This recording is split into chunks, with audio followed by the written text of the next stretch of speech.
Night after dark, much to the dismay of local protesters, tree felling began as part of the City Council's regeneration plan. Contractors were forced to stop work to cut down more than 100 trees after a High Court injunction was issued to them. But as Joanna Carr reports, by that time the majority of the trees had been destroyed.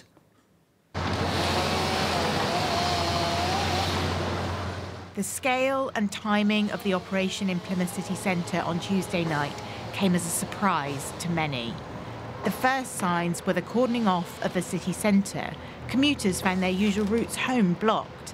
And then came the arrival of large machinery and plant. The aim? To cut down more than 129 trees. Look, come on, I'm gutted. I don't want to be here, I want to be somewhere else. This thing needs to be witnessed. We're witnessing it, you're witnessing it. I hope that the people who are putting this operation through, in the dark, under the cover of darkness, they're not here, they're not watching. They hope they're at home comfortable, thank you very much. The buzz of a chainsaw, the crash of wood as it splinters and falls. These are the sounds of the first trees being felled here in Plymouth city centre tonight. About an hour ago, I think the council updated the website. They've always said as soon as they release the finalised plan, they'll crack on with the work, and they weren't lying, were they? What time is it now? About 8 o'clock. 8 o'clock. I mean, they're clearly planning on cutting down a lot of trees this evening. They claim to have consulted with the people of Plymouth. They've asked us, we've told them what we think, and they've completely disregarded it. Now they've turned up in the middle of the night to cut down our trees, much loved trees. The felling is part of multi-million-pound plans to regenerate Armada Way.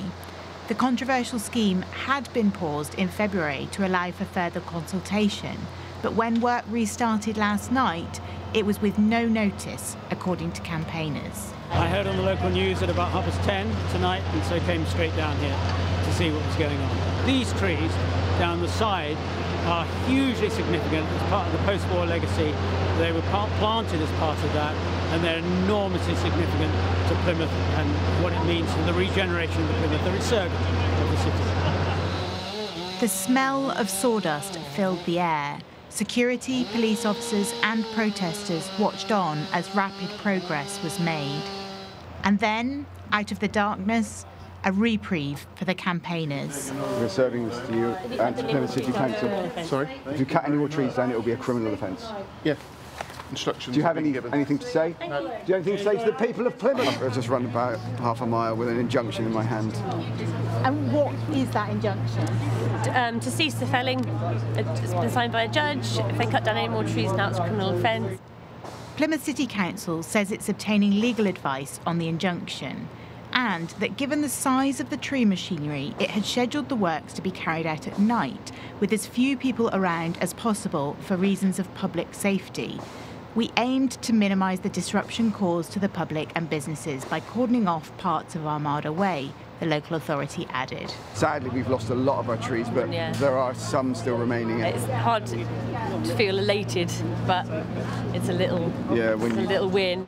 For the campaigners, a bittersweet victory after a night of sadness and despair. All but 16 of the trees due to be felled were cut down. Now they hope to permanently save the remaining few. Joanna Carr, BBC Spotlight, Plymouth. Well, as daylight came, we sent our political reporter Ewan Murray to the centre of Plymouth to follow the reactions to last night's events. The morning after what one councillor called the Plymouth Chainsaw Massacre, it's believed that more than 100 trees were felled in the space of just a few hours last night. I'm absolutely disgusted that they've knocked them all down, especially if they've done them overnight when nobody's around to complain. What's Plymouth doing? Is it turning into a concrete jungle all this long? All these boarded things, why didn't they do that before starting messing about with this if they're going to take the trees down? It was a very unique area. Yeah. Because it was semi-wild in the middle of town, and it's actually beautiful, and it's gone. Really disappointing and upsetting to see this morning. And the Conservative council leader's decision to press ahead with the felling, it came suddenly yesterday, leaving campaigners with little time to try and stop the chop. It's indefensible, really, isn't it? It was shocking the way it happened last night. All those people, all the security and the police. I don't think anyone expected that. it was unbelievable. The council says it's obtaining legal advice, but insists the revamped regeneration plans include environmental improvements, as well as nearly 170 new trees. But the results of a public survey it published yesterday demonstrate what it called overwhelming objections to its plans. Nobody from the minority Conservative administration was available for interview, while Plymouth Labour, which also didn't give an interview, said it had no control and little influence over the decision. Councillors from smaller parties say they disagree. The Conservatives and Labour accountable, because from my opinion, it looks like they're working together, to be honest. But I do believe that Councillor Tudor Evans should have took control of the council, and he should have put a stop to this for the moment and put it out to a better consultation, not just a meaningful one that went round the Marby bush. With all these beloved trees piled high, campaigners say there's no good outcome for them anymore. What they are doing, though, is continuing to seek legal advice as they try to save the very few trees which are still remaining. Ewan Murray, BBC Spotlight, Plymouth. We'll hear some of your reactions in a moment, but in a statement, the Labour group at Plymouth City Council said it was a completely false assertion that they worked with the Tories in any way on this issue, or that they could have taken control of the council to prevent it. They say this is a Conservative decision over which Plymouth Labour had no control. We successfully used what levers we had to try to secure proper public engagement, including on the natural environment. But ultimately, the decision to remove these trees sits with the Conservative administration.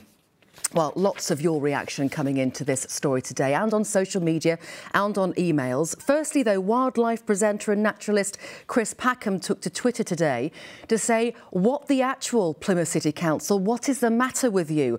What do you not understand? Despicable vandalism. Andy also emailed to say, utterly disgusting in this day and age. Armada Way was created after the destruction of the city in World War II. How quickly we forget. The plans say they intend to replace the trees with even more. I think that's pointless. Why not add more trees to the existing ones? The purchase, transport and planting of semi-mature trees will be enormously expensive. Thank you for those comments, Andy. And Janet's email is in a very similar vein. We are absolutely sickened by the total devastation of Armada Way and the environmental destruction that took place under the cover of darkness last night against the will of thousands of people. What hope is there for this beautiful planet of ours if we can't even cherish and care for our own local area? So sad and angry.